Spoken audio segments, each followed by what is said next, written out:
اووه کلن ابوبکر چې د کندوز ولایت امام صاحب ولسوالۍ د ورتپوس کلي اوسیدونکی دی وړمه ورځ ماښام 6 بجې د 2 تنو برمتګرو لخوا په داسې حال کې برمته کیږي چې له کوره بهر سودا پسې وځي.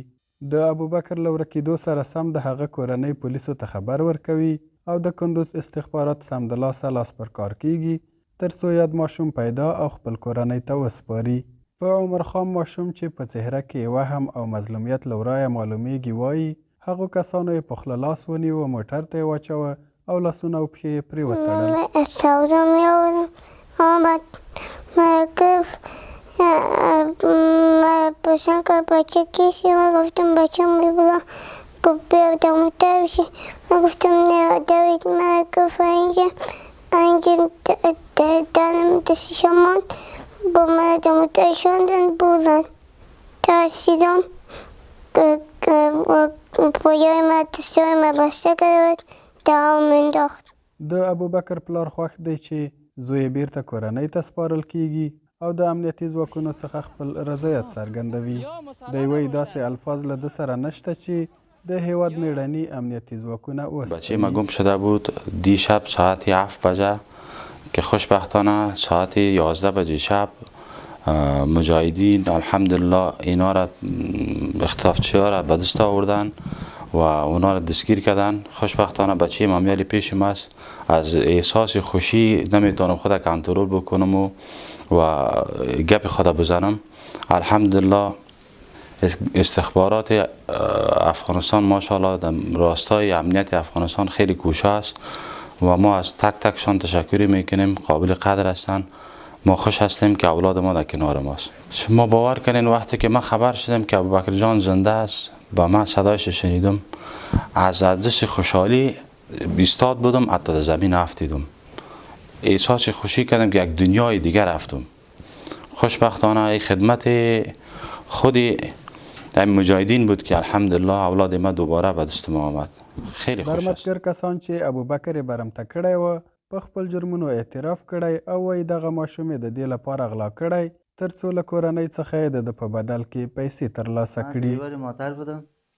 چند وقت میشد که دمدار شدم. دریور بودم. رفت امام صاحب. از امام صاحب بچه ها رو نمدالم اختطاف کرد. فقط من دریور بودم انتقال میدادم. آمدیم در قریه در روستای کلبات در قریه دلشاد. همینجا فقط 10 دقیقه در مسیر مانده بود. 10 دقیقه مانده بود اونجا گیر آمدیم. این بچه را به خاطر این بردیم که پیسه میگرفتیم از پدرش. دیگه قتل متل کدام چی نداشتیم، کدام دشمنی نداشتیم. دغه کوچنی هلک چې وړمه شپه د کندوز ولایت امنیتي ځواکونو له لوري شاوخوا 3 ساعتونو په موده کې په کلباد ولسوالۍ کې د برمتګرو څخه ژغورل شوی د یو لړ شانداره مراسمو په ترڅ کې خپلې کورنۍ ته بیرته وسپارل شو. د کندوز والي وایي په دغه ولایت کې خلکو ته د سوکاله ژوند کولو ټول فرصتونه برابر کړي. دی زیاتوي که څوک د ناوړه کړنو او چاته د ګواښ کولو هڅه وکړي نو د امنیتي ځواکونو سخت غبرګون سره به مخ شي. د کندوز ولس ته موږ اطمینان ورکوو چې دوی ته هر مشکل یا هره ستونزه پېښ شي هغه ساتي امنیتي ارګانو ته په خاص توګه استخباراتو ته معلومات ورکوي نو انشاءالله الرحمن هغه د دوی مشکلاتو ته مجاهدین ځان رسوي. لکه څنګه چې تاسو په جریان کې پرون ماښام د مانځه په مهال باندې دغه ابوبکر چې تقریبا د 7 کالو یا 8 کالو په عمر ماشوم ده د کور نه راوځي د کور د ضرورت په خاطر باندې سودا کوي. د دوکان نه سودا کړي کله چې کور ته ځي انسان تختونکي ورته په لاره کې ولاړ دی مجهز د اسلحو سره موټر ورسره ده د جکړه ده د امام صاحب ولسوالۍ د ورتبوز د کلي نه بیا د کالبات ولسوالۍ لوري ته تللی دي نو معلومه نه وه چې دوی دا کوم ځای کې پټاوه. بیا د دوی کورنۍ چې د مجاهدینو ته احوال ورکړی ده امنیتي ارګانونو ته هغوی لاس په کار شوي دي. نو د کالبات ولسوالۍ کې د شپې په 8:30 بجو یا 9 بجو په شاوخوا کې د مجاهدینو په کمین باندې دوی اوښتي دي او دغه ماشوم د هغوی د منګولو نه آزاد شوی ده.